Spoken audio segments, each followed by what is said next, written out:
بسم اللہ الرحمن الرحیم۔ مرکز الحرمین الاسلامی ستیانہ روڈ فیصل آباد سے آپ کا میزبان میاں طاہر آپ کے پسندیدہ پروگرام فتاوی آن لائن کے ساتھ حاضر خدمت ہے۔ یہ پروگرام روزانہ امت مسلمہ کی رہنمائی کے لیے آپ کی مشکلات، آپ کے مسائل اور دین اسلام کے حوالے سے رہنمائی کے لیے پروگرام پیش کیا جاتا ہے۔ یہ پروگرام روزانہ عصر تا مغرب پیش کیا جاتا ہے مختلف کے، اور اس پروگرام کی ریکارڈر سی ڈی مرکز الحرمین الاسلامی سے دستیاب ہے۔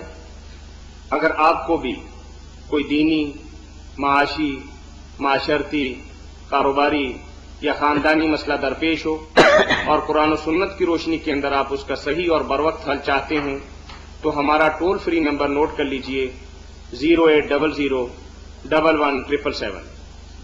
یاد رہے کہ اس پروگرام میں آپ کی طرف سے آنے والی فون کالز اور براہ راست پوچھے گئے سوالات کے جوابات معروف مذہبی اسکالر، ممتاز عالم دین، محقق، مدبر، اتحاد عالمی اسلامی کے داعی اور سب کو ساتھ لے کر چلنے والے حضرت مولانا محمد اسحاق مدد اللہ العالی خطیب کریمیہ مسجد جال والے مرحمت فرماتے ہیں۔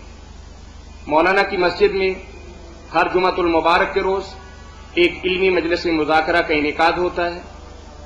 اگر سوال و جواب کے سلسلہ میں آپ مطمئن نہ ہوں، مزید دلیل دیکھنا چاہیں، روایت دیکھنا چاہیں اور سند دیکھنا چاہیں اور مولانا سے ملاقات کر کے مزید رہنمائی حاصل کرنا چاہیں تو جمعۃ المبارک کے روز جمعہ وہاں پڑھیے، مولانا کی علمی مجلس میں شریک ہوجیے اور اپنے دل کی تسلی اور تشفی کیجیے۔ روایت اور درایت کے ماہر حضرت مولانا محمد اسحاق یا آپ کی بات مان لیں گے یا دلیل کی روح سے آپ کو اپنی بات منوا لیں گے انشاءاللہ۔ تو مولانا سب سے پہلا سوال ہمیں ایک بھائی نے بھیجا ہے کہ ہماری ایک عزیزہ کو طلاق ہو گئی، عدت میں تھی کہ ایک ایسے صاحب کا رشتہ آ گیا کہ چند دن کے بعد اسے بیرون ملک جانا تھا۔ لڑکی کے گھر والوں نے اس اچھے رشتے کو نہ چھوڑتے ہوئے عدت کے اندر نکاح کر دیا۔ قرآن و سنت کی روشنی کے اندر اس نکاح کی وضاحت فرما دیجیے۔ میرے بھائی جی، یہ نکاح جو انہوں نے عدت کے دوران کیا، یہ تو پوری امت کے اتفاق سے حرام نکاح اور بالکل باطل ہے، اس کی کوئی حیثیت نہیں، وہ نکاح نہیں ہوا۔ عدت گزرنے کے بعد نکاح کرنا چاہیے۔ یہ کرنا چاہیے تھا کہ وہ اگر بھائی جا رہا تھا باہر تو چلا جاتا، بیوی بھی ساتھ گئی ہے یا یہاں اگر یہاں تو پھر اس کو کاغذ بنا کر بھیجنے چاہیے تھے، اٹیسٹڈ کاغذ بھیج دیتا کہ میں نے فلاں کو اپنا وکیل اور نمائندہ مقرر کیا، وہ اس کی طرف سے ایجاب و قبول کر لیتا۔ اس طرح کا نکاح سنت ہے۔ رسول کریم علیہ السلام کو ام حبیبہ رضی اللہ تعالیٰ عنہ سے، وہ افریقہ میں تھی، حضور مدینہ میں تھے، آپ کے نمائندے گئے، انہوں نے ایجاب و قبول کیا۔ تو اس طرح ہونا چاہیے کہ اگر کوئی بیرون ملک ہو تو نہ ٹیلی فون پر کریں نہ اس طرح عدت کے دوران کریں، وہ مصدقہ کاغذ بھیج دے کہ فلاں آدمی میرا وکیل ہے، وہ ایجاب و قبول اس کی خاطر کرے۔ تو پوچھنے والے نے بڑی وضاحت کے ساتھ بتایا تھا کہ باضابطہ بیٹی والوں نے اس کی رخصتی بھی کر دی تھی، بہت بڑا دوران چند دن وہ دوسرے شہر کے اندر اپنے میاں کے گھر پہ رہی بھی ہے۔ یہ تو حضرت عمر رضی اللہ تعالیٰ عنہ کئی جو نیک لوگ تھے ایسی سزا دیتے تھے کہ اب قیامت تک ان کا نکاح حلال نکال دیتے تھے اس کے نکاح سے، اور کہتے تھے تم نے جلد بازی کی ہے، اب اس کا یہ ہے بدلہ کے لیے کبھی بھی تیرے لیے حلال ہے، اگر صبر کرتا تو حلال ہوتی، تو نے غلط کیا۔ جیسے قتل کر دیتا نا اپنے وارث کو، مورث کو، اور چاہتا کہ مجھے جلدی جائیداد حاصل ہو جائے، تو شریعت نے اس کی نیت کی الٹ سزا اس کو دی کہ اب نہیں تجھے ملے گی، مرنے کے بعد اگر ملنی بھی تھی نا اب تو محروم۔ تو دوران نکاح بالکل حرام۔ جی السلام علیکم۔ السلام علیکم جی۔ جی وعلیکم السلام۔ عمران بات کر رہا ہوں۔ جی پوچھیں۔ جی بھائی پوچھیے۔ اچھا، یہ جو اگر ہلکی سی قے ہو جائے دوران روزہ، یعنی قے آ جائے جو زیادہ کھانے کی وجہ سے، جی جی، اس روزے پہ تو کوئی ایسا نہیں پڑتا؟ نہیں، کوئی نہیں پڑتا، بے شک بہت کہیں آئے، کوئی بات نہیں، روزے کا اس سے کچھ نہیں بگڑتا۔ اچھا، روزہ بالکل ٹھیک رہتا ہے، وہ باہر ہی کچھ نکلتا نا، اندر تو نہیں جاتا۔ اچھا، یہ جو آپ مسائل بتاتے ہیں وہ اہل سنت کے بیس پر آتے ہیں؟ ہاں، سب کا یہ مسئلہ کہ اگر کیا آئی اور نکل گئی کوئی بات نہیں، سب کے نزدیک روزہ ٹھیک ہے۔ عدنان بھائی کہاں سے بات کر رہے ہیں؟ عمران فیصلہ آباد سے. جی فیصلہ آباد سے بات. ہاں سب کے نزدیک روزہ اس کا ٹھیک ہے، کیا ہے خود بخود آئی اور نکل گئی. جی کوئی حرج نہیں ہے، کوئی حرج نہیں، آپ کا روزہ برقرار ہے. برقرار ہے. چلے جی بہت شکریہ. جزاکم اللہ. یہ مولانا ایک بھائی نے ہمیں سوال بھیجا ہے کہ اگر کوئی میاں اپنی بیوی کو، نکاح ہو گیا تھا، رخصتی نہیں ہوئی تھی، رخصتی سے پہلے ہی اپنی بیوی کو طلاق دے دے گا تو اسے بھی آیا 3 ہی طلاقیں دینی پڑیں گی اور اس کی بیوی پر عدت کیا ہوگی؟ نہیں، گھر آباد ہونے سے پہلے صرف ایک ہی طلاق دی جاتی، دینی بھی ایک ہی چاہیے، خواہ گھر آباد ہوئی ہے نہیں، مگر اس کے لیے تو ہے ہی ایک طلاق، زیادہ ہے. السلام علیکم. السلام علیکم جی. وعلیکم السلام. مولانا صاحب تشریف رکھ دیں. جی جی ہلو. پوچھے پوچھے ہیں. مولانا صاحب سے ایک سوال پوچھنا تھا جی. جی پوچھیے. یہ جو ہم مولانا صاحب نے پچھلے دنوں فرمایا تھا کہ نمازی کے آگے سے گزرنا نہیں چاہیے. جی جی. انہوں نے حد بتائی تھی کہ بھی وہ جو اس صف پہ کھڑا ہے نا، ہاں ہاں. اس صف سے اگلے والی صف تک وہ آدمی گزر سکتا ہے. ہلو. جی جی جی. جی. تو یہ پوچھنا تھا کہ اس کا فلسفہ کیا ہے کہ بھی یہ جو نمازی کے آگے سے نہیں گزرنا چاہیے، یہ احترام کی بات ہے یا کوئی اور بات بھی ہے؟ اچھا چلے میں تھوڑی سی وضاحت عرض کرتا ہوں کہ جس دن مولانا نے یہ مسئلہ بتایا تھا تو ساتھ یہ بھی بتایا تھا کہ انتہائی تذلل اور خشوع و خضوع کی کیفیت جو ہے وہ تو نمازی کی برقرار نہیں رہے گی، اور سجدے کی جگہ سے اندر اندر اگر بندہ گزرے گا تو نمازی کی نماز کیا رہے گی؟ صحیح. تو اس حوالے سے مولانا نے بڑی تفصیل کے ساتھ بات بتائی تھی. شاید 22واں روزہ تھا یا 21واں روزہ. اس کی ریکارڈڈ CD آپ ہمارے مرکز سے منگوا کے دیکھیے، پھر بھی مولانا آپ کے لیے جواب دے رہے ہیں. تھینک یو جی. اللہ نمازی کو چاہیے نا کہ اپنی گاہ سجدہ گاہ سے آگے نہ جانے دے، اس سے ورے ورے رکھے، زیادہ زیادہ جو ہے نا نظر لے جا سکتا وہ سجدے کی جگہ تک. اسی لیے سجدہ کی جگہ سے اندر کوئی گزرے تو وہ نمازی کے آگے سے گزرنا شمار ہوگا، گناہ گار ہوگا. اس سے پرے اگر گزرے تو پھر کوئی بات نہیں. کھڑا کھڑا آدمی ہاتھ سے اس طرح روک سکے نا اس کو گزرتے ہوئے تو بس یہی حد ہے، اس کے پرے گزرنے سے کچھ فرق نہیں سب پڑتا. اس سے مراد تو یہ ہے کہ اس کا فلسفہ یہ ہے کہ ایک جو خشوع و خضوع ہونا چاہیے نا نماز میں وہ ٹوٹ جاتا ہے. دوسرا یہ احترام کی بات بھی ہے نمازی کے لیے. حضور صلی اللہ علیہ وسلم فرماتے ہیں جب نمازی نماز میں ہوتا تو اس کے اور رب کے درمیان کچھ نہیں، بالکل اللہ کی طرف اس نے دھیان کیا، اور درمیان میں کوئی گزرے خواب خواہ توجہ بٹے گی. جی ٹھیک ہے جی. اللہ حافظ. جی مولانا. تو جس عورت کی یہ خانہ آبادی نہیں ہوئی، خاوند کے گھر نہیں گئی، اس کے لیے ایک طلاق، وہ زبان سے نکلی اور اسی وقت نکاح ختم، اس کی کوئی عدت بھی نہیں، اسی وقت وہ دوسرا نکاح کر سکتی ہے. عدت بھی ان عورتوں کے لیے ہے جو گھر آباد ہوئی، خاوند نے ان کو چھوا، جس کو چھوا نہیں پہلے طلاق کسی سبب سے ہوگی اس کی کوئی عدت نہیں. اور ایک طلاق کا لفظ پہلا منہ سے نکلتے ہی وہ بائن ہو جاتی، نکاح ختم ہو جاتا. جزاکم اللہ. جی السلام علیکم. وعلیکم السلام سر. جی بہت خوشی ہے یہ پروگرام آپ کا دیکھ کے. جی بہن کہاں سے بات کر رہی ہیں آپ؟ یہ میں گلب شاہ سے بات کر رہی فیصلہ آباد سے. اچھا اللہ آپ کو خوش اور آباد رکھے، مہربانی فرمائے. یہ دعائیں کریں نا کہ اللہ تعالیٰ اس سلسلے کو قائم و دائم رکھیں اور ہمیشہ چلتا رہے، اور لوگوں کی رہنمائی کا فریضہ جو مولانا نے اٹھایا ہے یہ بآسن طریقے سے ادا ہوتا رہے. میں بہت خوش ہوں. میرا بھی ایک مسئلہ تھا. جی فرمائیے بہن. یہ کافی دن ہوئے میں برتن دھو رہی تھی ہاں ہاں. تو نا وہ اوپر چھت سے نا ایک نا شام کا بچہ کافی بڑا، جی جی. تو وہ نا جدھر برتن دھو رہی وہ شینک کے اوپر آ کے گرا. سنک کے اوپر گرا؟ ہاں جی، نہیں شینک کے اوپر جو برتن دھو رہی تھی برتنوں کے پاس آ کے گرا. جی ٹھیک ہے. چھت سے. تو شاید مجھ سے کوئی غلطی ہو گیا ہے یا کوئی اللہ تعالیٰ نے مجھے کیا دکھایا ہے، میں اتنے دنوں سے پریشان ہوں. نہیں آپ نے مطلب جیتے جاگتے یہ دیکھا ہے نا، مطلب سوتے ہوئے دیکھا ہے یا جاگتے ہوئے؟ مغرب کی اذان کے بعد جب روزہ کھولنے کے بعد برتن دھو رہی. یعنی عملی زندگی میں ایسے ہوا کہ برتن دھو رہی ہے، بہن کے اوپر سے چھوٹا سا سانپ ایک گرا. چھوٹا نہیں کافی بڑا تھا. کافی بڑا. تو خیر میری بہن زیادہ پریشان ہونے کی ضرورت نہیں، آپ زیادہ حساس نہ ہو. اللہ تعالیٰ نے یہ موذی جانور بھی پیدا کیے ہیں، زمین میں پھرتے رہتے ہیں، گھروں میں بھی آ جاتے ہیں. ہم نے بھی کئی مرتبہ دیکھا اپنے گھر میں، کبھی مار بھی دیا اس کو. تو اس سے کوئی گھبرانا نہیں، اللہ تعالیٰ فضل و کرم فرمائے گا. مہربانی، نہ آپ کا کوئی گناہ ہے نہ کوئی قصور ہے، یہ تو اللہ تعالیٰ کی طرف سے یہ سب چیزیں ان کو بھی چھوٹ ملی ہوئی ہے، زمین میں پھرتی رہتی ہیں، آپ مطمئن رہیں. باقی اللہ تعالیٰ سے دعا تو کرنی چاہیے نا کہ وہ موذی چیزوں سے ہمیں بچا کر رکھے. رسول کریم علیہ السلام کی دعائیں جو ہے نا صبح و شام کی، وہ پیارے رسول کی پیاری دعائیں لے لیں، میں روزانہ پڑھتی ہوں. پڑھتے ہیں. ان میں جب ہام آ جاتا ہے نا تو پھر یہی چیزیں جو آدمی کو ڈسنے والی ہیں نا، سب سے پناہ مانگی گئی ہے. اللہ حفاظت میں رکھے گا. میں بھی دعا کروں گا اللہ فضل فرمائے. غلطی ہو گئی ہے مجھ سے کوئی کیسی؟ نہیں، کوئی غلطی نہیں ہوئی. آپ اپنے ذہن سے یہ نکال دیں، کہیں یہ خیال نہ اپنے اوپر سوار کر لیں، پریشانی بڑھ جائے گی. اللہ فضل فرمائے گا. دوسری بات یہ ہے کہ میں نماز پڑھتے پڑھتے نا بھول جاتی ہوں، پتہ نہیں کتنی بار سبحان اللہ الحمدللہ پڑھتی ہوں میں. آپ اس کو نا سوچنا چھوڑ دیں. جتنی مرتبہ بھی پڑھا گیا نا بس سمجھے ہو گیا. اگر گنتی میں ہی پڑھ جائیں گی نا تو نماز کی طرف سے بھی توجہ ہٹ جائے گی اور وہم بھی غالب آ جائے گا. آپ صرف گنتی رہیں گی کتنی میں. آپ جتنی مرتبہ بھی ہو جانا 1 2 3 ٹھیک ہی ٹھیک ہے. فکر مند ہونے کی ضرورت نہیں.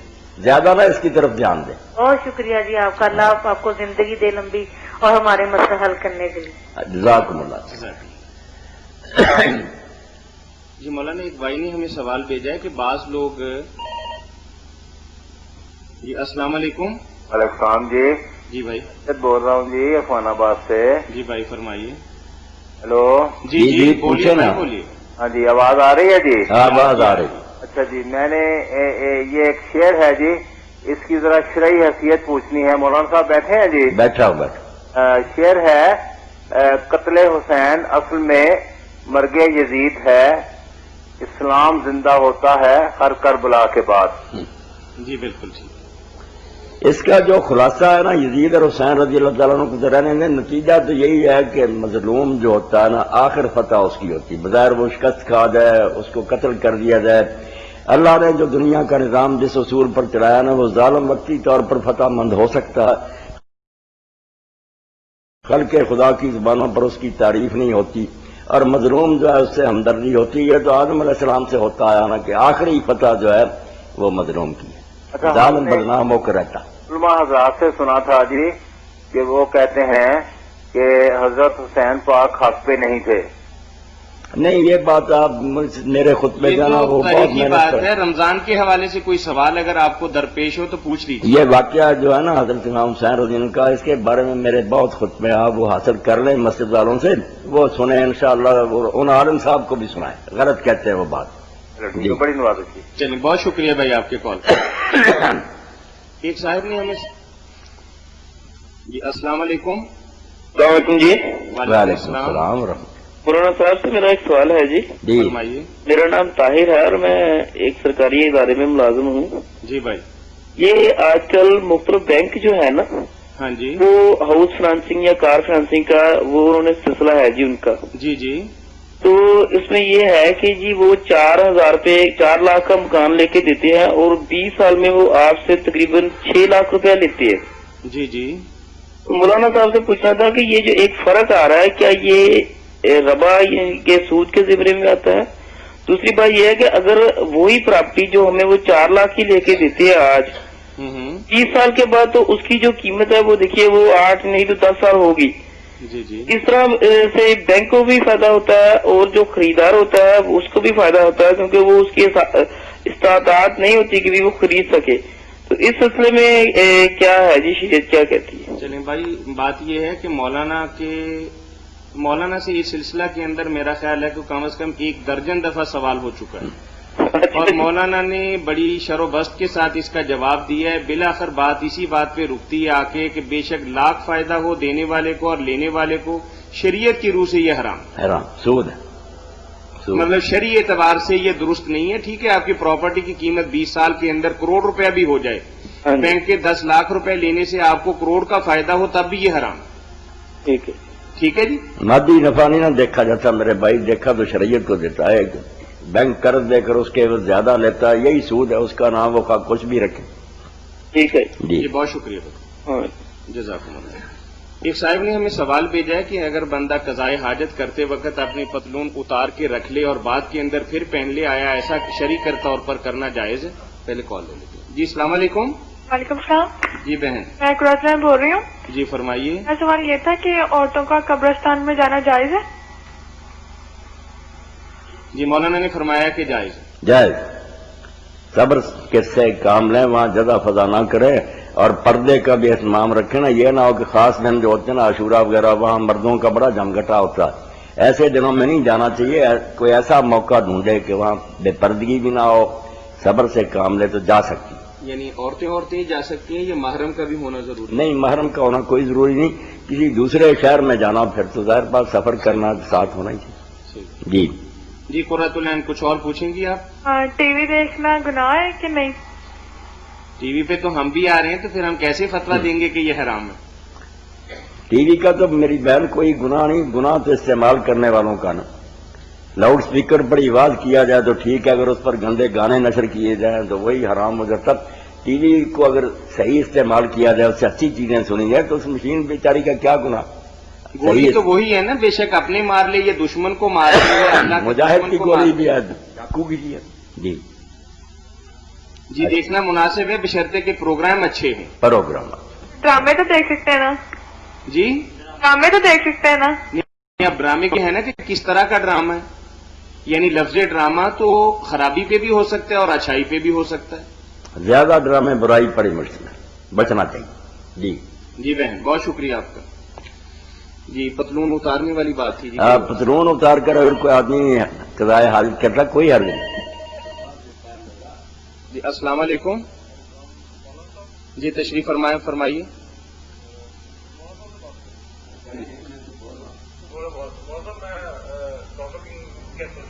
ہاں خیریت ہے ڈاکٹر صاحب، خیر سے ہے.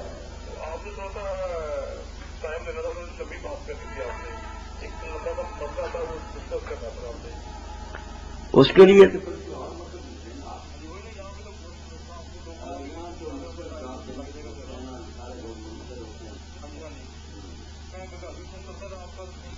تو آپ کل جمعہ پڑھیں نا مولانا کی مسجد میں، تو وہیں بیٹھ کے تفصیل سے بات بھی کر لیں. کل آ جائیں جمعہ پر نکال لیں گے انشاءاللہ نا. جمعہ کے بعد عصر تک میں وہاں ہی رہوں گا نا، وہاں سے پھر مجھے یہاں لے آتے ہیں نا، تو آپ وہاں ملیں کل انشاءاللہ نا، بات ڈاکٹر صاحب ہو جائے گی. بہت شکریہ. وعلیکم السلام ورحمۃ اللہ. 2 انچ بھی نیچے نہیں ہو سکتا. نہیں اتار لیں، بعد میں پہن لیں. جی السلام علیکم. وعلیکم السلام. جی بھائی. مولانا صاحب یہ پوچھنا تھا کہ اگر کوئی عورت فوت ہو جائے تو اس کا خامند اس کا چہرہ دیکھ سکتا ہے کہ نہیں، یا اس کو لحد میں اتار سکتا ہے کہ نہیں؟ اور یہ بھی سننے میں آیا کہ بعض لوگ کہتے ہیں کہ وہ اس کا تعلق ختم ہو جاتا ہے اور کوئی غیر محرم جو ہے وہ عورت کو کندھا بھی نہیں دے سکتا. نہیں، اصل میں لوگ جو ہے نا بے خبر ہیں، کسی مسئلے کو بھی پوری طرح نہیں جانتے. جن لوگوں نے کہا نا کہ وہ میت اپنی بیوی مردہ کو دیکھ نہیں سکتا خامند، یا اس کو لحد میں نہیں اتار دیا، تو انہوں نے بالکل جہالت کی بات کی. امام ابو حنیفہ رحمۃ اللہ علیہ کے مسلک میں یہ ہے نا کہ خامند کا تعلق جو ہے بیوی سے منقطع ہو جاتا. خامند پر تو کوئی عدت لازم نہیں نا، وہ اسی وقت چاہے تو اس بیوی کی بہن سے نکاح کر سکتا، بات بھی ٹھیک ہے. بیوی کا تعلق 4 ماہ 10 دن تک بعد میں باقی رہتا، وہ عدت میں بیٹھی. فرق تو ہے ضرور، مگر یہ بات جو ہے نا کہ وہ منہ نہیں دیکھ سکتا، یہ لحد میں یہ نہیں انہوں نے کہی. خود مولانا احمد رضا خان رحمۃ اللہ علیہ نے اپنے خطاب میں اسی مسئلہ پر لکھا. لوگوں نے پوچھا کہ منہ نہیں دیکھ سکتا، انہوں نے کہا جاہل اپنی طرف سے ہی دین بنا لیتے، کیوں نہیں منہ دیکھ سکتا؟ منہ بھی دیکھ سکتا ہے، کفن میں لپٹی ہوئی کو لحد میں بھی اتار سکتا ہے، 4 پائی کو بھی اٹھا سکتا ہے. صرف وہ کہتے ہیں کہ ننگے بدن کو اب چھو نہیں سکتا. اتنا تعلق اس کا ختم ہو گیا کہ اس کے بدن کو اگر چھونا چاہے نا ننگے کو، وہ نہیں چھو سکتا، اس کو غسل نہیں دے سکتا، کیونکہ اس کا رشتہ جو ہے نا ازدواج کا منقطع ہو گیا. یہ بات تھی ان کی. دیکھنے کا کسی نے نہیں کہا کہ دیکھ نہیں سکتا، یہ لحد میں نہیں اتار سکتا. جو بھی لوگ کہتے ہیں انہیں کہیں اللہ کے بندو اپنے علماء سے پوچھ لو، کیوں جہالت کی باتیں کر کے. ساری عمر اس کا تعلق رہا، اب دیکھ بھی نہیں سکتا اور لحد میں بھی نہیں اتار سکتا. جی اور یہ جو غیر محرم کو کندھا دے سکتا ہے عورت کے دے سکتا ہے، عورت کے جنازے کو بالکل دے سکتا، کوئی بات نہیں. اور یہ جو آتا ہے مسئلہ کہ لحد میں جب اتارتے ہیں تو اس کو چہرہ کعبے کی طرف کرنا چاہیے یا کہ سائڈ دینی چاہیے؟ یہ تو ساری امت کا اتفاقی مسئلہ ہے جس میں کسی کا بھی اختلاف نہیں ہے. عمل اس کے خلاف ہو رہا، سب مانتے ہیں، ہر مسلک کی کتاب میں کہ دانے پہلو کے بال اس کو لٹایا جائے، پشت کے بل نہ لٹایا جائے، چہرہ اس کا مرا، بلکہ بالکل اس کی دائیں طرف جو ہے نا میت کی وہ نیچے آ جائے، بائیں اوپر آ جائے، اور پچھلی دیوار کروٹ کے بعد. یہ سارے مانتے ہیں جتنے مسلک ہیں اہل اسلام کے. آج تک مولانا صاحب یہی دیکھا ہے کہ جنازے میں جاتے ہیں جب اتارتے ہیں آباد حدیث علماء کی کتاب میں نہیں کرتے ہیں کعبے کی طرف صرف چہرہ ہی کرتے ہیں لوگ. نہیں غلط کرتے ہیں. حنفیوں کی دیکھیں، شافیوں، حنبلیوں، شیعہ، کسی کا بھی اختلاف نہیں. اگر ذرا بھی اختلاف ہو تو ہم برداشت کریں. ایک بالکل غلط کام ہو رہا ہے، اس لیے 10-12 صفحے ہیں فتاوی رشیدیہ میں.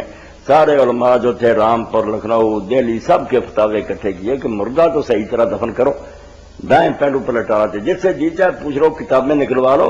علماء توجہ ہی نہیں کرتے. جو ہو رہا بس ہو رہا. یہ غلط ہو رہا ہے، اس کی اصلاح ہونی چاہیے. ٹھیک ہے، مہربانی، جزاک جی. اللہ. ایک بہن نے ہمیں سوال بھیجا ہے کہ کیا عورت اپنی قربانی اپنے ہاتھوں ذبح کر سکتی ہے؟ بالکل کر سکتے. صحیح بخاری میں حضرت ابو موسیٰ اشعری رضی اللہ تعالیٰ عنہ کے بارے میں آتا کہ وہ اپنی السلام علیکم. جی فتاوی آن لائن. جی السلام علیکم. وعلیکم السلام. جی وہ میں نے آپ سے یہ پوچھنا تھا ہاں کہ میری چچی ہیں، ان کی شادی کو 16 سال ہو گئے ہیں، جی جی. تو انہیں کوئی اولاد نہیں ہوئی، تو ان کے بارے میں کچھ لفظ کچھ پڑھنے کو بتا دیں. پڑھنے کو تو میں میری بیان بتا دیتا ہوں. واقعی اللہ سے دعا کرنی چاہیے، اس سے بڑھ کر کون سا ہتھیار ہے. مگر اس کے ساتھ ساتھ اس خامد بیوی کا علاج بھی کروائے نا. اللہ تعالیٰ نے ایسے علاج پیدا کیے ہیں کہ اس بیماری کا بھی علاج ہو جاتا.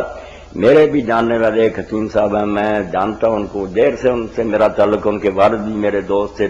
ان کے پاس خاندانی نسخہ کہ اولاد نہ ہو یا بچیاں ہوتی ہیں تو اللہ کی مہربانی سے وہ علاج کرتے ہیں. اللہ فضل فرماتے. علاج بھی کرائیں اور ساتھ بچی کو یہ دعا پڑھنے کے لیے بھی کہیں نا کہ سورہ صافات ہے، سورہ یاسین کے ساتھ، اس میں ابراہیم علیہ السلام کی دعا ایک دفعہ دوبارہ بتا دیں. سورہ یاسین ہے نا 23ویں پارے میں، اس کے ساتھ ہی سورت ہے صافات. اس میں حضرت ابراہیم علیہ السلام کی دعا آتی ہے رب حبلی من الصالحین. یہ وہاں سے نکال لیں. اور سورہ انبیاء جو ہے نا، اس میں حضرت زکریہ علیہ السلام کی دعا ہے جس میں وہ کہتے ہیں رب لا تذرنی فردا وانت خیر الوارثین. یہ دونوں ملا کر نا میری بہن ایک ایک دانے پر پڑھتی جائیں. عشاء کے بعد روزانہ 100 مرتبہ یہ پڑھیں، اول آخر درود شریف پڑھیں. انشاءاللہ اللہ نے اپنے ان دونوں نبیوں کی بات سنی تھی جبکہ وہ بوڑھے تھے اور بالکل علاج کے قابل ہی نہیں تھے. اللہ نے ان کو اولاد دے دی، دے گا. علاج بھی کروائے، اللہ فضل فرمائے. سورۃ صافات ابراہیم علیہ السلام کی دعا، اور سورہ انبیاء اس میں زکریا علیہ السلام کی دعا رب لا تذرنی فردا وانت خیر الوارثین. اللہ فضل فرمائے. جی بہت شکریہ بہن.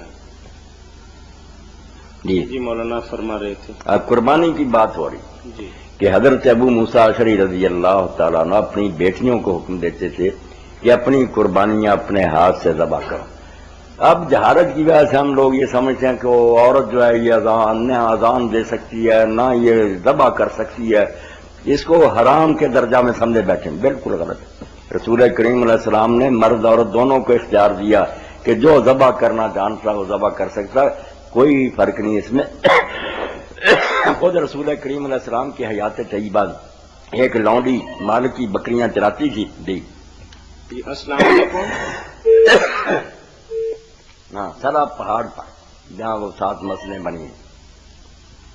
السلام علیکم. وعلیکم. جی جی جی حمید عرض کر رہا ہوں ریل بازار سے. جی آپ کی کال پہلے بھی آئی تھی. ہاں جی، تو یہ مولانا صاحب سے ایک مطلب مولانا پوچھنا آ تھا. گئے ماشاء اللہ. آ گیا میں. بعض لوگ کہتے ہیں جی کہ جو آدمی روزے کا پابند ہو اور نماز کا پابند نہ ہو، پابندی کرتا اور نماز کی پابندی اتنی نہیں کرتا، تو لوگ کہتے ہیں کہ جو اس کا جو ہے نا وہ روزہ نہیں ہوتا اور اس کو روزے کی مطلب ہے کہ وہ جو ہے کہتے ہیں نا مطلب اجر نہیں ملے گا. کیا یہ صحیح ہے؟ نہیں ایسے نہیں کہنا چاہیے. بات تو ان کی ہے ٹھیک. نماز روزے کا بہت پابند ہے لیکن نماز کی پابندی اتنی زیادہ نہیں ہوتی، تو لوگ کہتے ہیں سنا ہے کہ اس کی جو روزہ ہے اس کی بھی اس کو جو ہے نا وہ جزا نہیں ملے گی. نہیں اس طرح بیان کرنے سے شاید وہ روزہ بھی چھوڑ جائے. یہ کہنا چاہیے کہ روزہ جب وہ رکھتا ہے نا تو اس کو چاہیے قدم آگے اٹھائے، نماز کا بھی پابند ہو جائے. یہ جو ہے نا امید کرنا ہے، اس سے جتنا کر رہا شیطان کہے گا یہ بھی چھوڑ دو. یہ کہیں کہ آپ بھائی بہت اچھا کر رہے ہیں، روزہ رکھ رہے ہیں، اللہ کا حکم مار رہے ہیں، تو 5 وقت اللہ کا حکم نماز کا اس کی طرف بھی آئیں، آگے اس کو بڑھانے کی کوشش کریں. نا امید کر کے پیچھے نہ دکھیلیں کہ جتنا کر رہا ہے وہ بھی چھوڑ. کرنا ایسا ہی چاہیے کہ اللہ کے سارے حکم جو ہیں ان کی پابندی کرے. نماز کے بارے میں تو آپ جانتے ہیں کہ سب سے پہلے رسول کریم علیہ السلام نے فرمایا اللہ کی عدالت میں نماز پیش ہوگی، جس کی نماز کا پرچہ ہی نہیں ٹھیک ہوگا اللہ اس کا کوئی عمل نہیں دیکھے گا. ہے تو بڑی خطرے کی بات، نماز کی فکر تو کرنی چاہیے. جی حمید بھائی ٹھیک ہے جی، مہربانی. جزاکم اللہ. تو وہ لوڈی بکریاں چرا رہی، بھیڑیے نے حملہ کیا، ایک بکری زخمی ہوگی. اس نے جلدی سے نہ پتھر ہی ملا، اس کو چھری بھی نہیں کی، پتھر سے ہی نہ تیز دھار والا پتھر تھا ایک طرف سے، اس سے اس کی شارک کاٹ دی. السلام علیکم. السلام علیکم. جی وعلیکم السلام. وعلیکم السلام ورحمۃ اللہ. ہلو، جی جی مولانا صاحب سے کوشچن کرنا تھا. آپ کریں. مولانا صاحب یہ پوچھنا تھا کہ جو طاق راتوں کے بارے میں ہے کہ یہ کون سی رات ہے؟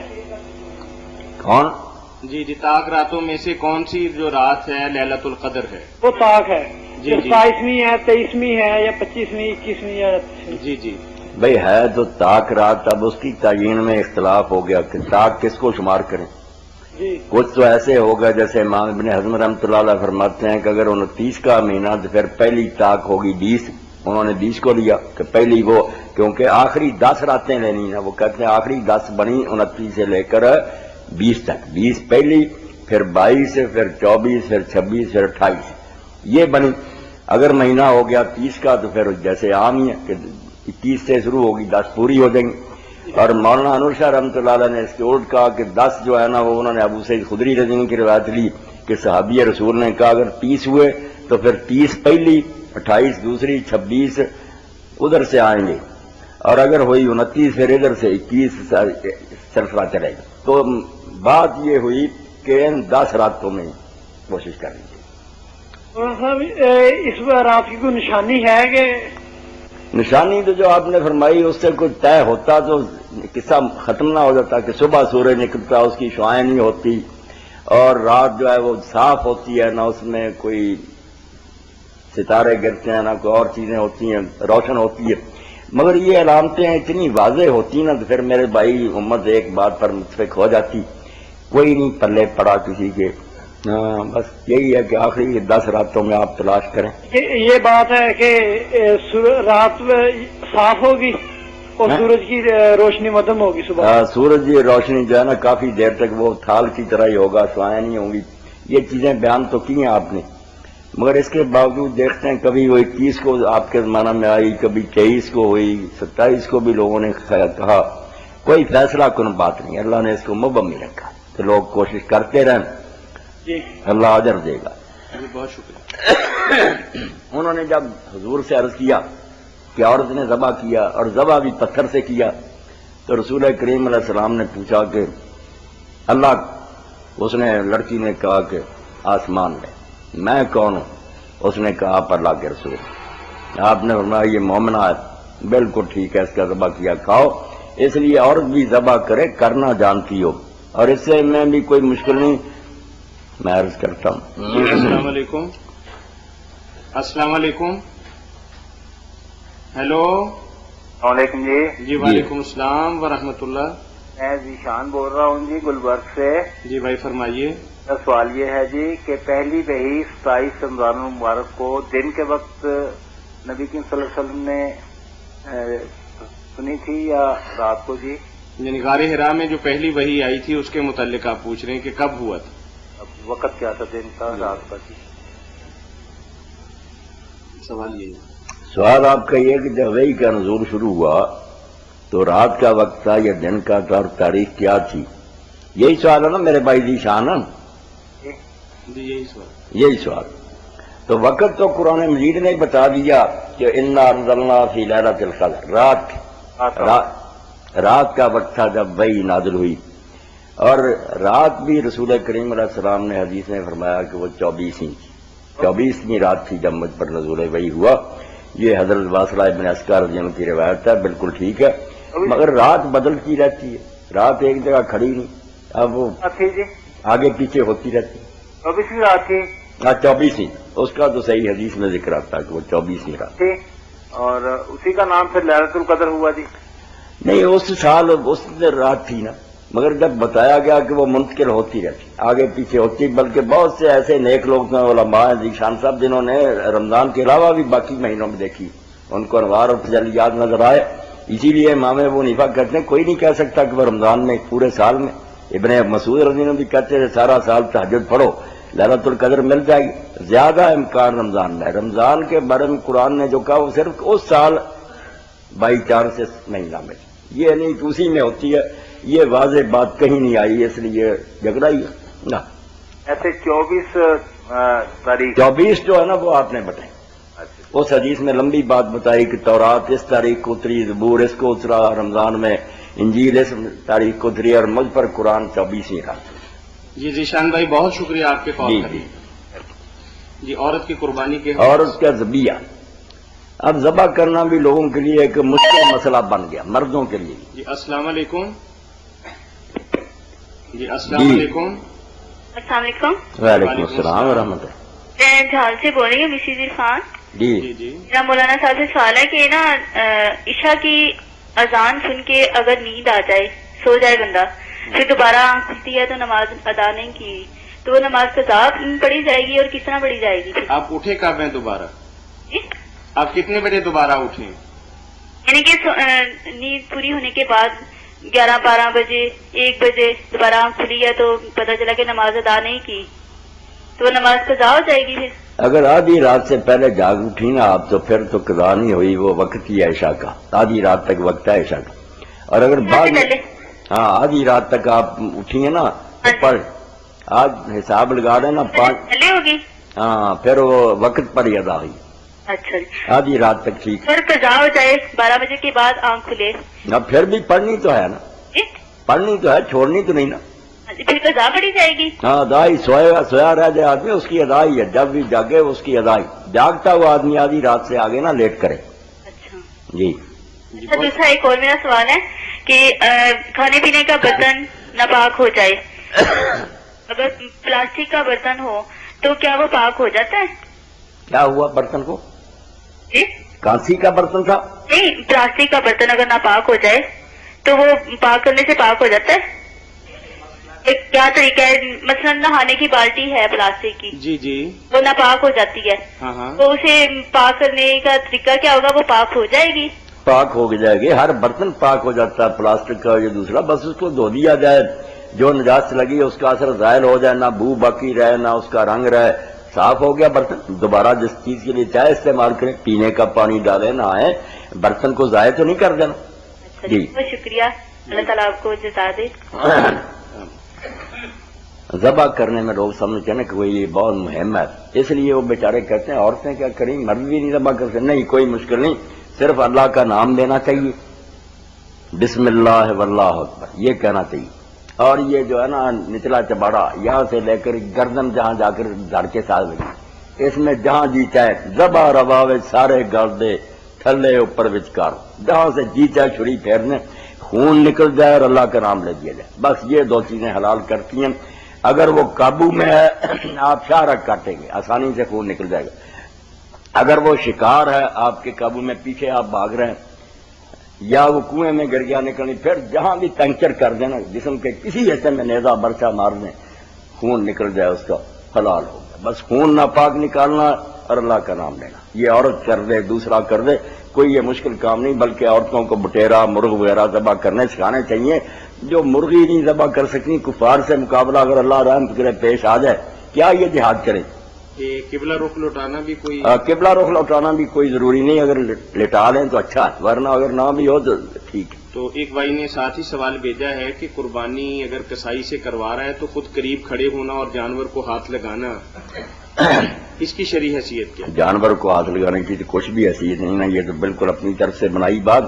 قریب کھڑے ہونے کی روایت حضرت فاطمہ رضی اللہ عنہا کے بارے میں آتی ہے کہ آپ نے کہا فاطمہ تو اپنی قربانی کے پاس کھڑی ہو جا. صحیح وہ بھی ضعیف اور موضوع، اس لیے کوئی بات نہیں. آپ نے جب اجازت دے دی کسائی کو، آپ کی قربانی ہوگی، ٹھیک ہے، کھڑے ہونے کی ضرورت نہیں ہوا. باقی اگر کوئی دیکھیں گھر والے منظر تو اچھی بات ہے کہ اللہ کے نام پر اس طرح ذبح ہوا جاتا ہے، جذبہ پیدا ہوگا، اس لحاظ سے بہتر. بہن نے ہمیں سوال بھیجا ہے کہ شادی سے پہلے میرے گھر والوں نے یہ شرط رکھی تھی کہ میری تعلیم کے اندر میرا میاں دخل اندازی نہیں کرے گا، میں مزید تعلیم حاصل کر سکوں گی. اب شادی کے بعد میرا میاں مجھے کالج جانے سے روکتا ہے کہ شرعی طور پر اس کو اس طرح منع کرنے کا اختیار ہے، جبکہ نکاح سے پہلے یہ بات ہم نے طے کر لی تھی کہ وہ مجھے روکے گا نہیں؟ یہ گھر کے معاملات جو ہے نا میری بچی، ان کو قانونی طریقوں سے حل نہیں کیا جاتا. گھر آباد رکھنے کے لیے دونوں کی سازگاری، ہم آہنگی، ایک دوسرے کا ہم خیال ہونا ضروری ہے. اگر ضد کوئی پارٹی بھی کرے نا کہ میں نے یہ بات منوائی تو اس سے یہی ہوگا کہ پھر ٹوٹ جائے گا برتن، اس کشمکش میں یہ سلسلہ ہی ختم ہو جائے گا. تو اگر اس نے یہ بات مانی تھی کہ میں تعلیم میں دخل اندازی نہیں کروں گا تو اس کو چاہیے کہ اپنے وعدے کو پورا کرے. اور اگر کچھ حالات ایسے ہیں جس کی وجہ سے سمجھتا میں نے پڑھوا کر کیا لینا، میں ملازمت نہیں کروانا چاہتا، گھر میں رہے، گھر کے کام کرے، تو اس کی بات میں بھی وزن ہے. جو بے پردگی اور بے حیائی پھیلی ہوئی ہے تعلیمی اداروں میں، اس سے اگر وہ بچنا چاہتا ہے، یہ تو خاوند آپ کا جانتا یا آپ جانتی کہ حالات کیا. بہرحال اس کو کشمکش اور جھگڑے کا نا سبب بنائیں، مل جل کر حل کرنے کی کوشش کریں. آپ بھی ان کی بات مان لیں تو کوئی بات نہیں. اللہ کے رسول علیہ السلام نے جب کہا کہ اگر اب خاوند جو ہے اس کے اللہ کے سوا سجدے کی اجازت ہوتی تو میں عورتوں کو کہتا کہ وہ مردوں کو سجدہ کریں. اس سے بڑی کیا بات ہے کہ جو اللہ کا حق ہے سجدہ، وہ بھی میں نے کہتا. اور قرآن مجید میں جب کہا کہ قوامون، گھر کے ادارے کے نگران یہ ہیں، اس لیے جیسے سپرنٹینڈنٹ کی بات مانی جاتی ہے دفتر کے انچارج کی، ماتحتوں کو چاہیے کہ مانے. اس طرح نا اچھا ماحول رہے گا، جھگڑا ہوگا پھر کام خراب ہی ہوگا. جی جزاکم اللہ. ایک بہن نے ہمیں اور سوال بھیجا ہے کہ مہر کیا ہے، اس کی شرعی حیثیت کیا ہے؟ ہمارے ملک میں زیادہ تر مہر کا معاملہ نکاح فارم کی حد تک ہی رہتا ہے. یہ معاملہ یا طلاق کے وقت سامنے آتا ہے. عام زندگی میں تو عورت کو مہر کا کچھ بھی تو نہیں ملتا. ذرا شرعی طور پر اس کی حقیقت واضح فرما دیجیے. کوئی شک نہیں، مہر کے بارے میں ہمارے یہاں بہت جہالت ہے، لوگ اس کا صحیح مقام نہیں جانتے. مہر کی ادائیگی سے تو عورت اس کے لیے حلال ہوگی، مہر نہیں دے گا تو پھر بدکاری ہوگی. معاوضہ ہی نہیں دیا اس نے حق کے زوجی سے، کیا حلال ہوگی؟ یا وہ عورت معاف کر دے، دلیری کرے، اس کی مرضی. جی السلام علیکم. فتاوا on line. G فتاوا on line ہے بھائی. آپ سے ایک سوال کرنا تھا جی. جی فرمائیے. پرائز بانڈ کی جو قرآن دازی کے مطابق پوچھنا تھا. پرائز بانڈ کے بارے میں تو مولانا کا فتویٰ یہی ہے کہ حرام حرام سود ہے. حرام بالکل. جوا بھی ہے اور سود بھی ہے، دونوں بیماریاں اس بیماری. یہ آسانی سے جو امیر بننا چاہتے ہیں نا، ایسی کوئی صورت اسلام میں جائز نہیں. پرائز بانڈ ہو یا کوئی کہ ہاتھ ہلائے بغیر کوئی خدمت معاشرے کی سر انجام دیا، بیٹھے بٹھائے بس آ جائے رقم اچانک آسمان سے، یہی نامرادی ہے جس نے معاشرے کو تباہ کر. کام میں اگر وہی پیسے لگائیں، کارخانہ بنے تو کتنے لوگ روٹی کھائیں، بات نہیں. بانڈ خرید لیتے ہیں، آرام سے بیٹھ جاتے ہیں، نکل آیا تو ٹھیک ہے جی، جوا کامیاب ہو گیا. غلط طریقہ. یہ میسر کہتے ہیں اس کو، اسے یسر، آسانی سے دولت حاصل کرنے کی کوشش کرنا، یہ آپ سمجھیں سب حرام کی. ایسی چیزوں کی اسلام میں کوئی اجازت نہیں. کوئی ذہنی جسمانی خدمت کریں قوم کی، اس کا معاوضہ وہی حلال. بلکہ اس میں تو مولانا آج کل یہ بھی ہوتا ہے کہ 1000 روپے والا بانڈ بینک سے خرید لیتے ہیں، کیونکہ 3 ماہ کے بعد قرآن اندازی ہے. پھر جب قرآن اندازی ہونے والی ہوتی ہے تو 3 دن پہلے بازار کے اندر 1000 والا 150 روپے اوپر پہ بیچ بھی دیتے ہیں. بالکل ایسے ہی یہ سارا کاروبار نہ، جبکہ وہ کرنسی کی اصل قیمت تو 1000 روپے ہی ہے، یہ 1500 ہے. اور کتنے ہیں جو پھر نمبر پوچھتے پھرتے ہیں ایسے لوگوں سے جو بے ہوش پڑے نا گندگی میں، وہاں درویشوں سے جا کر گالیاں کھاتے ہیں، ڈنڈے کھاتے ہیں. بابا جی نے گالی دے دی، اب نمبر نکلا، نامراد گمراہ ہیں سارے. کوئی روزی کماؤ حلال طریقے سے اللہ کے بندے. جی بھائی کچھ اور پوچھیں گے آپ؟ بہت مہربانی. جی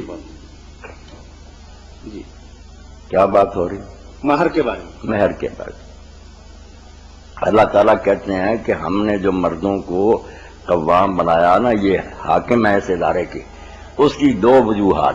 ایک تو فرمایا بما فضل اللہ بعض علی بعض، کچھ تو مرد میں اوصاف ہی ایسے ہیں جن کی وجہ سے وہ اس سے زیادہ طاقت رکھتا، خاندان کی حفاظت کر سکتا. عورت کا شیشہ ہے نازک، اس کو نہیں اس نگران بنایا گیا. اور دوسری بات یہ کہ وبما انفقوا اموالهم، اس لیے یہ سپیریئر ہے کہ یہ خرچ کرتے ہیں، مہر بھی دیتے ہیں، نفقہ بھی دیتے ہیں.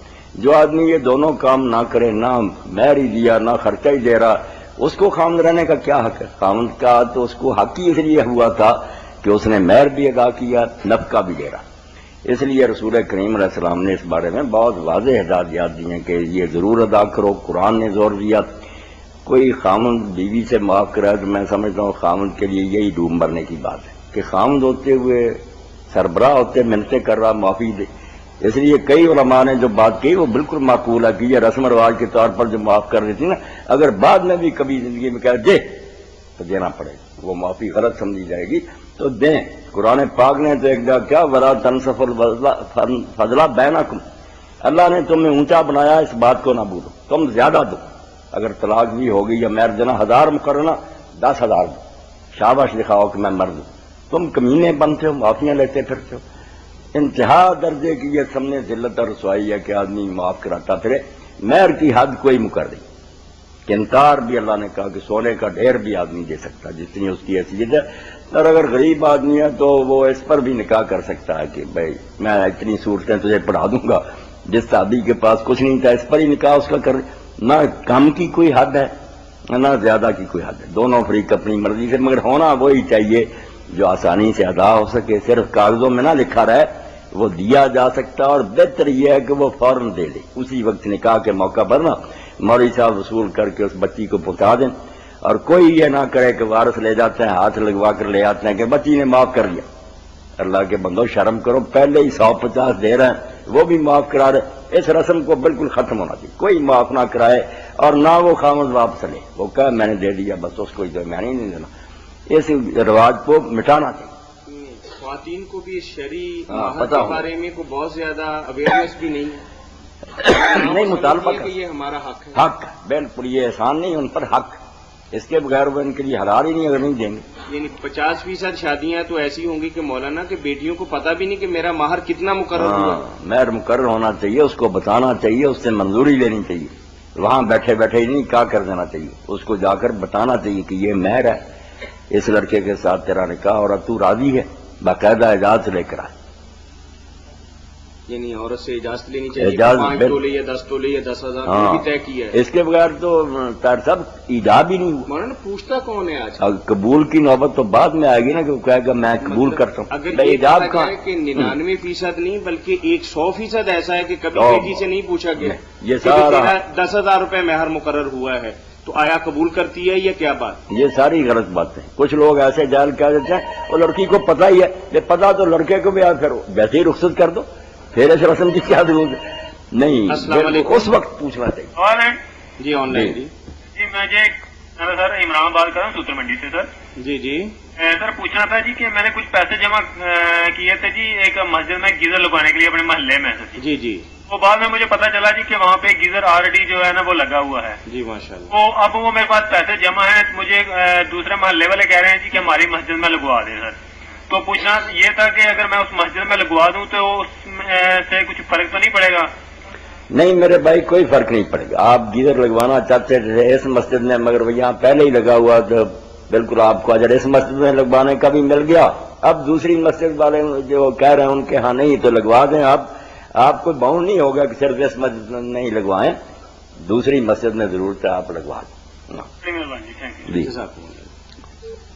جی مولانا ہمیں ایک بھائی نے سوال بھیجا ہے کہ میرے والد صاحب نے جب مکان کی یا پراپرٹی کی تقسیم کی تو تقسیم کے موقع پر کوئی تھوڑی سی نہ بدمزگی ہو گئی، بات کے اندر ہم نے معاملہ بھی طے کر لیا، لیکن میرے والد صاحب ابھی تک نہ جانے کس بنا پر مجھ سے ناراض ہیں، میں 10 دفعہ ان سے معذرت بھی کر چکا ہوں، نیتاً ارادتاً کچھ بھی ایسا نہیں ہوا، تو میں ذاتی طور پر پریشان بھی ہوں، حج پر بھی میں نے جانا ہے اور میں نے اللہ سے بھی معافی مانگی ہے اور والد صاحب سے بھی میں نے گستاخی تو نہیں ہوئی، لیکن پھر بھی میں نے ان کی تالیف قلب کی خاطر یہ ضرور کہا ہے کہ اگر آپ سمجھتے ہیں کہ میرے کسی عمل سے آپ کو دکھ پہنچا تو میں ہاتھ جوڑ کے معافی چاہتا ہوں، لیکن ان کا دل نہیں پسیج رہا، کوئی ایسا وظیفہ آپ نے میرے بھائی آپ نے جو آپ کے کرنے کا کام تھا وہ کر دیا، شاباش، بہت اچھا کیا، معافی مانگی، والد صاحب کو راضی کرنے کی کوشش کی، یہی آپ کو کرنا چاہیے تھا، باقی والد صاحب جو پسیج نہیں رہے نا انہیں بھی اللہ سے ڈرنا چاہیے، رسول کریم علیہ السلام نے اس کو بہت بڑا گناہ قرار دیا کہ جب کوئی شخص معذرت کرے معافی مانگے تو آدمی اس کا عذر قبول نہ کرے،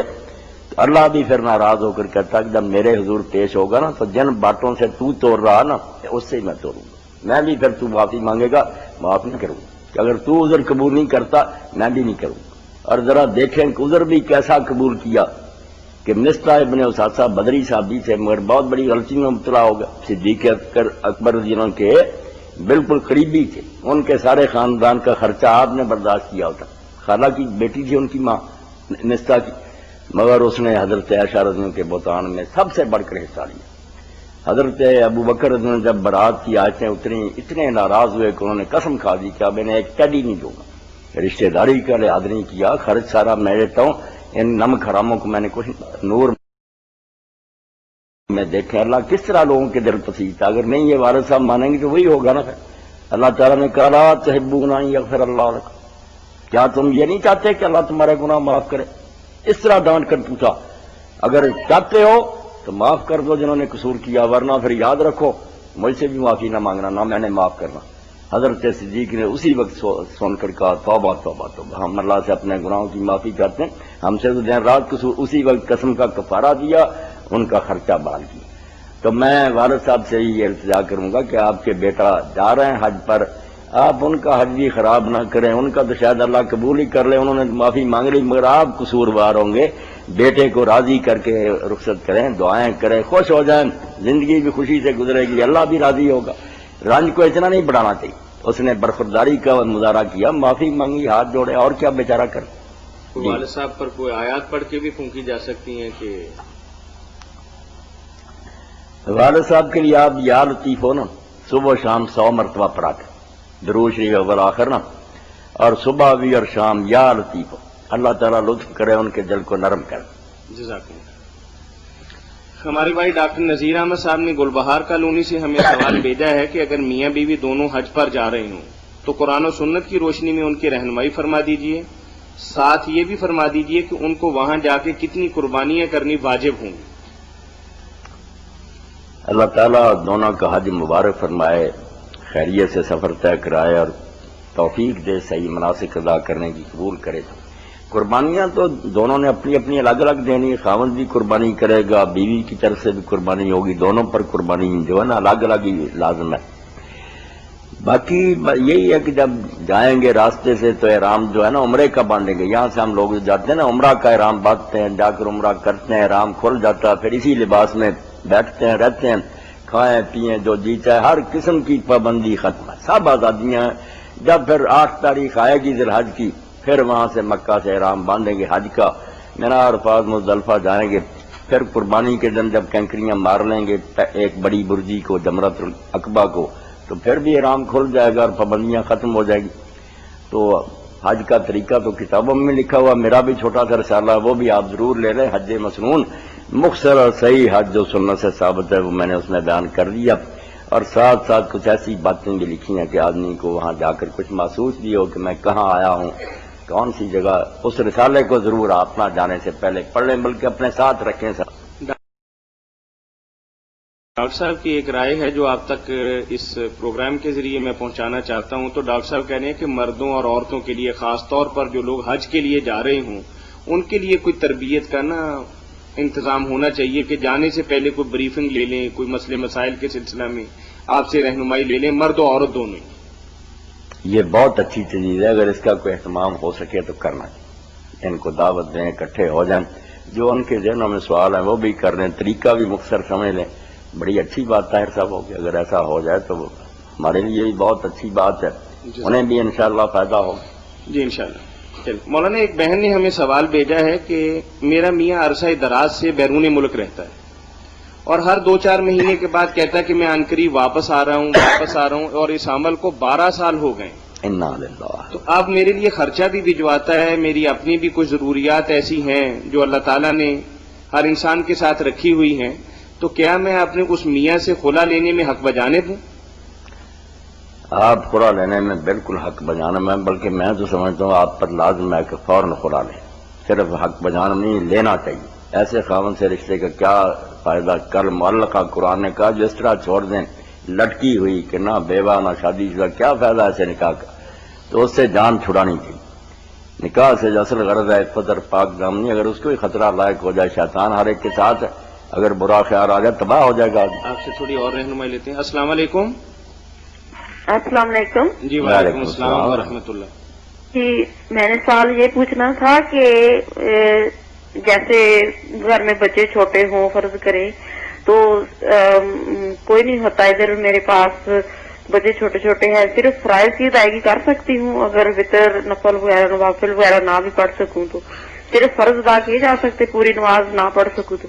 میری بہن, آپ نے بہت اچھا سوال کیا. میں تو ہمیشہ یہ کہتا رہتا ہوں کہ جو گھروں کو سنبھالتی ہیں نا میری بہنیں, بچے ہیں, گھر ہیں, یا اسی طرح لوگ اداروں میں کام کرتے ہیں, مشغول ہیں, وہ صرف فرائض ادا کرتے رہنا, 2 فجر, 4 ظہر, 4 عصر, 3 مغرب, 4 عشاء. سر ایک اور مسئلہ ہے, میری بہنیں کہتی تھی تم نماز بہت جلدی ختم کر لیتی ہو, یعنی میں پورا فرائض تو میں ہر چیز پوری پڑھتی ہوں, لیکن وہ کہتی ہیں کہ آپ جلدی ختم کر لیتی ہو, زیادہ دیر لگایا کرو. نہیں, زیادہ دیر لگانے کی کیا ضرورت ہے. گھر کے حالات کے مطابق اگر کبھی فرصت آپ لمبی صورتیں بھی پڑھ لیں, اور اگر کام کاج ہو تو مختصر ہی پڑھ لیں. میں ایک واقعہ یہاں عبرت کے لیے بیان کرتا ہوں سارے لوگوں کے سننے کا, کہ ہم دین کو سمجھتے نہیں. دین ہے دین حکمت, کہ جو مناسب کام ہے وہ کرو. رکھتوں سے اللہ کو کیا فائدہ. ایک سلطان تھا, اس نے تہجد شروع کر دی, بادشاہ نے, مسلمان نے, اور نوافل پڑھنے لگا اور بہت ذکر اذکار کرنے لگا. تو اس زمانے کے ایک ولی اللہ سے جا کر کسی نے کہا کہ بادشاہ تو بہت نیک ہو گیا. تو آپ نے سن کر کہا افسوس ہے کم بخت پر, کہ جو درویشوں کے کرنے کا کام تھا وہ اس نے شروع کر دیا. جو اس کے کرنے کا تھا کہ رعیت کی فریادیں سنتا, غریبوں کے مسئلے حل کرتا, شیطان نے اس کو بیوقوف بنایا کہ نفلوں میں لگا دیا. تو اس لیے آپ میری بہن, یہ جو ہے نا بچے سنبھالنے, گھر کا انتظام, یہ سارے نفلوں سنتوں سے بہتر ہے. فرض ہی آپ جو پڑھ رہی ہیں, یہ بھی اللہ کی توفیق ہے. وقت پر فرض پڑھ لیا کریں, اس میں کوتاہی نہ کریں. آپ یقین جانیں جو ہم فارغ بیٹھے نا اور کئی نمازیں پڑھتے ہیں, اشراق دعا ہم سے اللہ کی مہربانی سے آپ بڑھ جائیں. اللہ قبول فرمائے. جی بہت شکریہ جی, تھینک یو. السلام علیکم. وعلیکم السلام ورحمۃ اللہ. جی مولانا, جی یہ شادی کے سلسلے میں آپ فرما رہے تھے خلا کے بارے میں. مولانا ایک بہن نے تو پوچھ لیا, تو آپ معاشرے کے اندر دیکھیں کہ اس طرح کی تو میرا خیال ہے کہ ہزاروں نہیں لاکھوں بیٹیاں ایسی ہوں گی کہ جن کے میاں شادی کرواتے ہیں اور بیرون ملک چلے جاتے ہیں, اور پھر اس وقت آتے ہیں کہ جب عورت جو ہے وہ اپنی عمر کا ایک ایسا عزیز ترین حصہ گزار چکی ہوتی. بہت مجرم. تو ہم سارے مجرم نہیں. بالکل, جو بھی لوگ ایسے ہیں نا مجھ سے اگر ملتے ہیں نا, میں انہیں صاف کہتا ہوں کہ یا اس کا ویزا لگواؤ, ساتھ لے کر جاؤ, یا اللہ کے بندے یہاں ہی روزی کما. یہ روزی کمانی جو ہے نا اس میں برکت نہیں ہوگی, اللہ ناراض ہوگا, یہ بڑا گناہ عظیم ہے. آپ جانتے ہیں نا جب حضرت عمر رضی اللہ عنہ پھر رہے تھے رات کے وقت, تو آپ نے گھر سے آواز سنی, اشعار سنے. وہ اشعار فحاشی پر مبنی تھے. عورت بری نہیں تھی مگر خاوند دیر سے جدا ہو گیا تھا, وہ بیچاری پکار رہی تھی کہ اگر آپ پاس ہوتا تو یہ ہوتا, یہ ہوتا, اور وہ بھی اچھے مقصد کے لیے. اچھے مقصد کے لیے. آپ نے صبح ہی پتا کیا کہ مدینہ اور میرا دور اور بے حیائی کے اشارت پر, تو پتا چلا کہ جہاد پر گیا ہوا بہت دیر ہو گئی.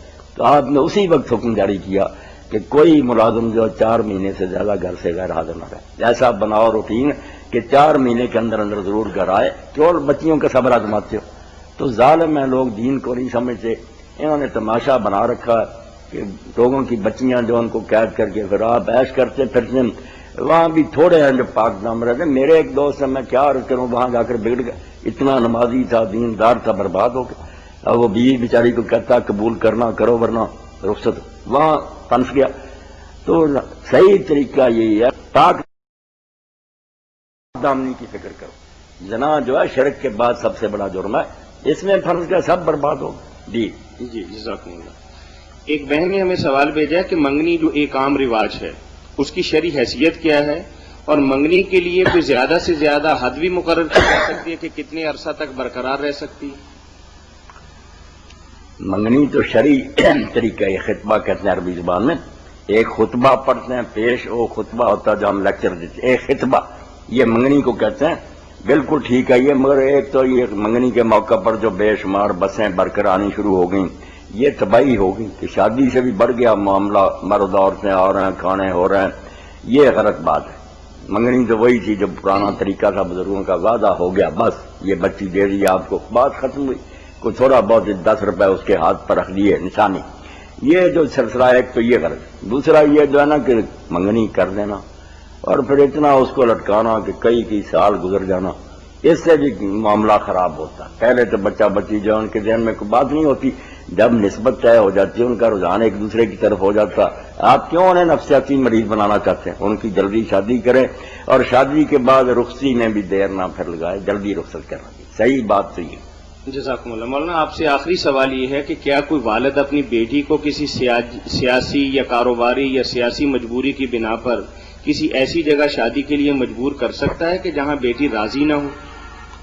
نہیں، یہ اور بیٹی صرف باپ کو راضی رکھنے کے لیے یہ دکھلاوے کے لیے ہاں کر دے تو پھر اس نکاح کی شرعی حیثیت کیا ہے؟ یہ بچی نے جو پوچھا نا، بالکل ٹھیک بات.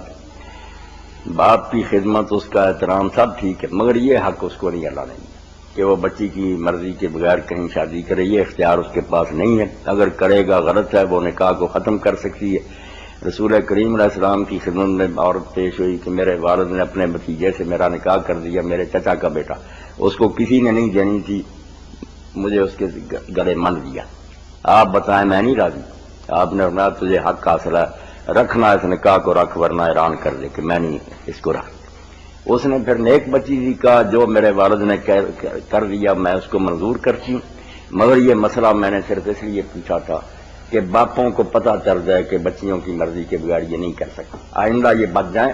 میں مان لیا جو آپ اس نے کر دیا، میں مانتی ہوں، مگر ان کو حق نہیں. یہ ساری زندگی کا معاملہ لڑکی اور لڑکے کا، باپ نے وہاں جا کر آباد ہونا غلط نہیں کرنا چاہیے. اور اس طرح کی منظوری بھی جو ہے نا کہ وہ اوپر سے کہہ دے دل سے راضی نہ ہو، وہ دنیا میں تو ہم قانون کہیں گے کہ نکاح، اللہ کے ہاں تو وہ کوئی نکاح نہیں، وہ جبری، وہ دل سے جب راضی نہیں، کیا نکاح ہو. احتیاط ہونی چاہیے اس بات. اس کے ساتھ ہی ہمارا پروگرام فتاوی آن لائن اختتام پذیر ہوتا ہے. یہ پروگرام آپ کی خدمت میں روزانہ عصر تا مغرب پیش کیا جاتا ہے، مختلف کیبل نیٹ ورک پر دکھایا جاتا ہے، اور اس پروگرام کی ریکارڈڈ سی ڈی مرکز الحرمین الاسلامی سے دستیاب ہے. آپ کی طرف سے آنے والی فون کالز اور براہ راست پوچھے گئے سوالات کے جوابات معروف مذہبی اسکالر، ممتاز عالم دین، محقق، مدبر، اتحاد عالمی اسلامی کے داعی اور نفی تلی بات کرنے والے حضرت مولانا محمد اسحاق حافظہ اللہ تعالی خطیب کریمیہ مسجد جال والے مرحمت فرماتے ہیں. اگر آپ کو بھی کوئی دینی، معاشی، معاشرتی، کاروباری، خاندانی مسئلہ درپیش ہو اور قرآن و سنت کی روشنی کے اندر آپ اس کے صحیح اور بروقت حل کے متلاشی ہوں تو ہمارا ٹول فری نمبر نوٹ کر لیجئے 08001117777. اس کے ساتھ ہی اپنے میزبان میاں طاہر کو کل تک کے لیے اجازت دیجیے. اللہ ہم سب کا حامی و ناصر ہو.